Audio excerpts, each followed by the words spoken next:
Pendengar Radio Jawa Barat, selamat berjumpa dalam Bincang Radio dari Persatuan Radio Siaran Swasta Nasional Indonesia, PRSSNI Jawa Barat. Saya, Ganang Parto, kembali kehadiran tamu istimewa.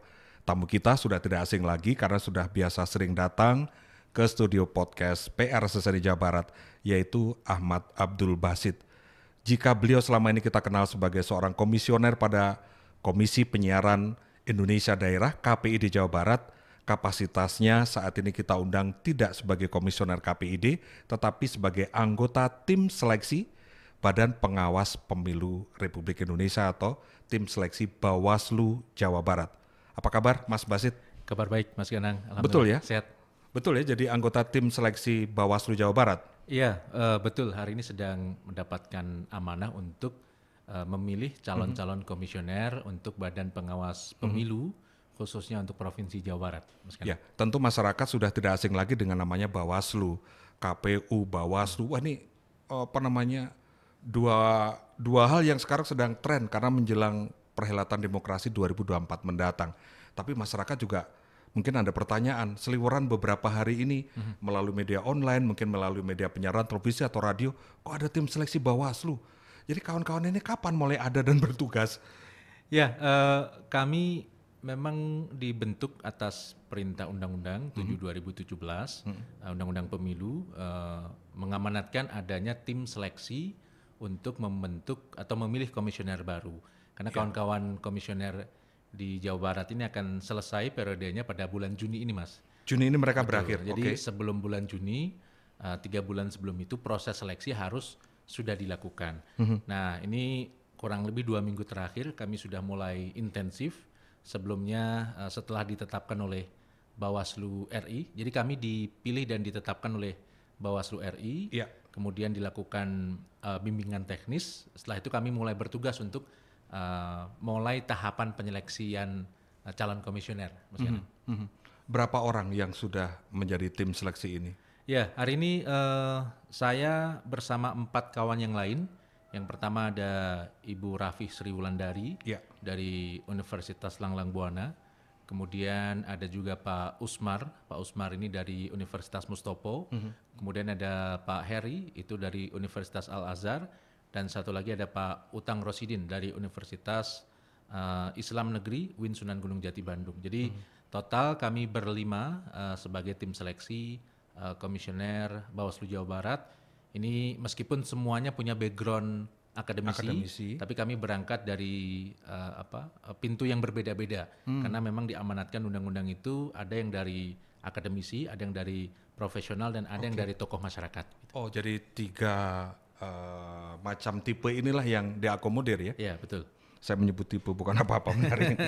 Nah, setelah dibekali kemudian sudah ditetapkan dan sebagainya, ini sepertinya maraton betul pekerjaannya karena hanya berapa bulan kan masa tugasnya? Iya, jadi sesuai dengan pedoman Juni itu kami sudah harus menyerahkan 14 orang terpilih ke Bawaslu RI untuk dipilih dan ditetapkan 7 orang.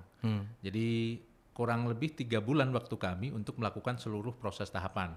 Mulai dari seleksi administrasi, kemudian nanti ada seleksi psikologi, kemudian kesehatan, tes CAT, wawancara, sampai di ujung nanti penetapan 14 itu yang akan diserahkan ke Bawaslu RI itu prosesnya hanya kurang lebih sekitar 3 bulan, Mas.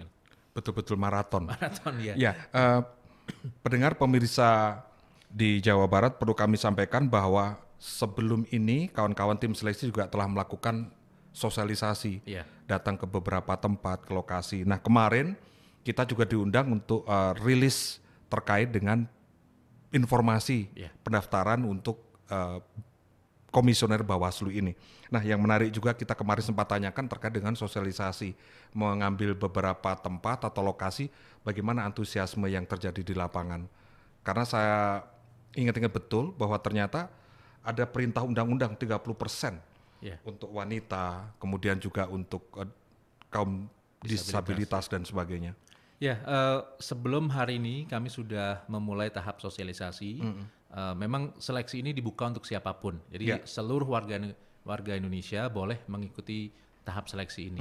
Tapi negara memberikan afirmasi, memberikan kesempatan yang baik gitu, mengundang satu yang pertama adalah teman-teman perempuan, Mas. Jadi afirmasi 30% untuk perempuan itu juga jadi salah satu fokus kami. Kemudian teman-teman disabilitas dan satu lagi adalah masyarakat adat.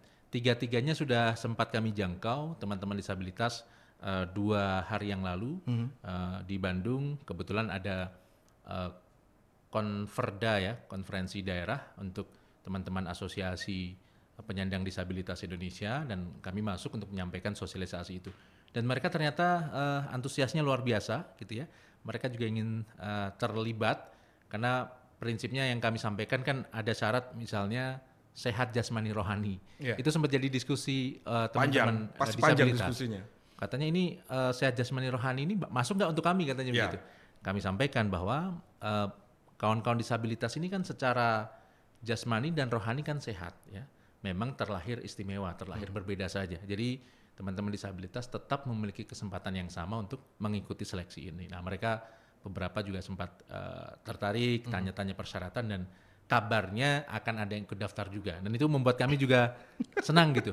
Dari teman-teman disabilitas ada yang tertarik untuk ikut daftar, Mas. Ya, dan kalau ini nanti terjadi, suatu saat ada teman-teman disabilitas menjadi komisioner Bawaslu, entah di provinsi manapun, ini sesuatu hal yang baru menurut saya. Ya, betul.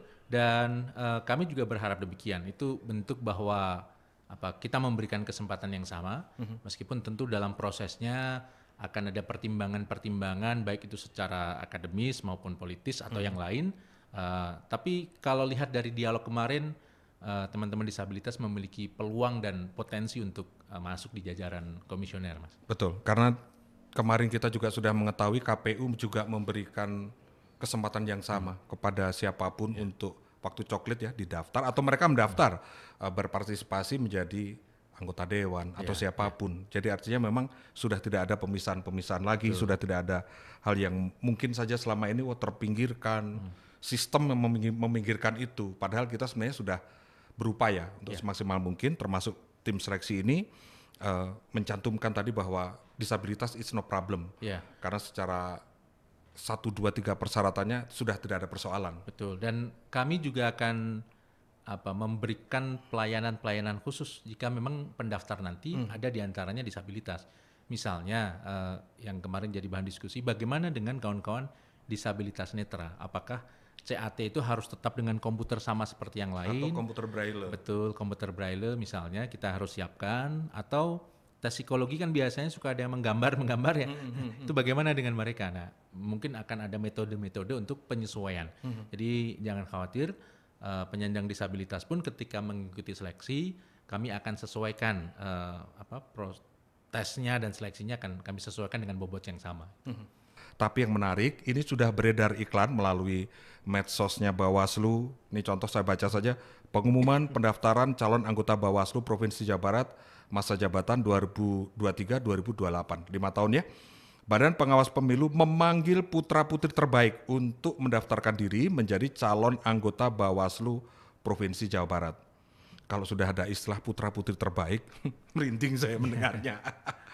Kami dengar pada kesempatan periode sebelumnya, yang sekarang melahirkan komisioner Bawaslu yang sudah bertugas sampai Juni ya, itu ada lebih dari 100 sampai 200 pendaftar. Iya, periode sebelumnya lebih dari 100 pendaftar, mendekati 200, dan kami harapkan tahun ini tidak berkurang atau bahkan bertambah ya, target dari Timsel begitu. Maka kami menjangkau beberapa simpul-simpul masyarakat, termasuk tadi soal keterwakilan perempuan. Kami sudah silaturahim ke ormas-ormas di Jawa Barat ya.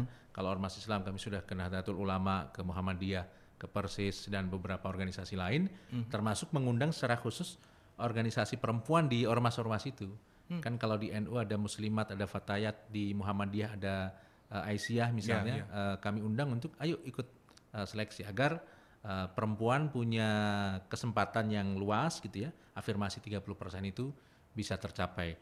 Nah, tahun ini kami menargetkan setidaknya lebih dari 200 untuk mengikuti proses seleksi ini, gitu Mas. Saya cuma mengkhawatirkan kalau seandainya membludak. Apa yang terjadi? Teman-teman yang menyeleksi cuma 5 nanti? Tidak, kami dibantu oleh tim sekretariat. Oh, oleh sekretariat, Betul. sorry, Jadi sekretariat. Tim seleksi memang 5 orang, tapi Ya. ada tim sekretariat yang membantu kami di bidang teknis, misalnya penerimaan berkas, kemudian nanti penyeleksi awal ya, apakah kelengkapan berkas. Tapi untuk keputusan tetap ada di tim seleksi, Mas. Di tim seleksi. Agenda yang sebenarnya untuk proses pendaftaran ini kapan sebenarnya? Berkas itu mulai diterima itu tanggal 28 Maret. 28 Maret. Sampai dengan 6 April ya, 6 April 2023. Kalau melihat pendaftaran calon anggota Bawaslu ini, persyaratan calonnya sangat panjang sekali, Mas Basit ya. Yeah. Ada persyaratan calon 1 sampai poin 18. Wih. Kemarin waktu jumpa pers saya juga panjang amat. Kemudian juga mengajukan surat lamaran yang ditujukan kepada tim seleksi Bawaslu Provinsi Jawa Barat dengan melampirkan beberapa di antaranya sangat banyak, 17 lampiran. Wih, dahsyat.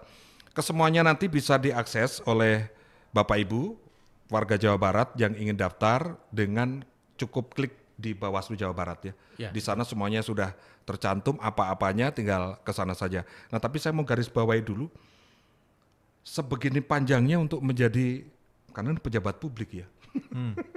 Persyaratannya seluar biasa begini.